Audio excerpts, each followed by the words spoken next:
everyone, welcome to another tutorial, and this time we are painting this cat. There's a lot of light in this cat, and then we have that light background, but when you look at the reference photo, the background is actually blue, and behind that cat, the head, there's that electricity pole. So it's a choice, like if you want to paint that or you just want to paint the cat. I wanted to keep the background on the lighter side, and of course I omitted some of the objects in there. I just wanted to focus on this cat.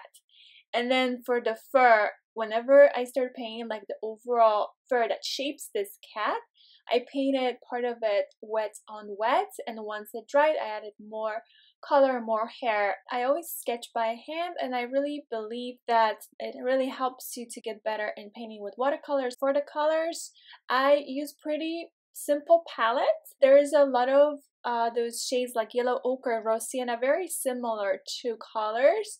You don't have to use both. I just like the variety. For the brushes, my main brush really was the Round 8 Black Velvet series. For the watercolor paper, I used Arches Rough, 300 pounds, and it's a pretty large sheet of a watercolor paper. It's 12 by 16. Generally, I prefer and I highly recommend to paint animals on larger sheets because there's more room to paint the eyes and the nose. You just have more room to focus on such details. And this is a screenshot of my working palette. So this is a palette by Richardson, and it's plastic, and I take these screenshots so you know exactly what colors I placed where on my palette. And I'm starting off with washi tape. Washi tape is 100% optional. I use it to create a white frame, but it also helps me to keep my paper in place.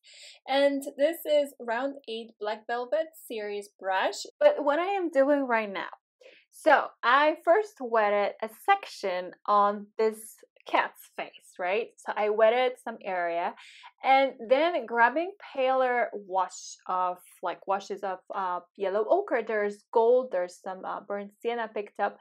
I am painting, so it's kind of wet on wet, but not everywhere. This was more like a milky consistency of that color, and adding a little bit of burnt sienna. So I am kind of like merging those colors, like letting them blend on its own.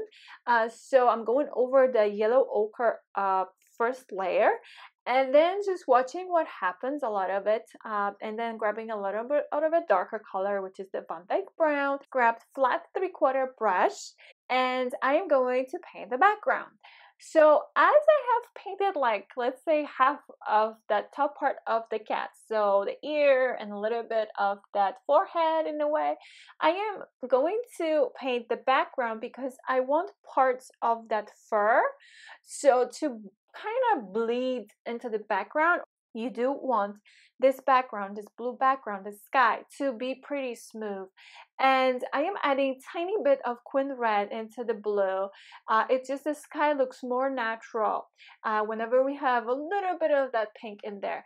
I want this background to be evenly painted and smooth. So we are painting this cat's fur in stages, in layers.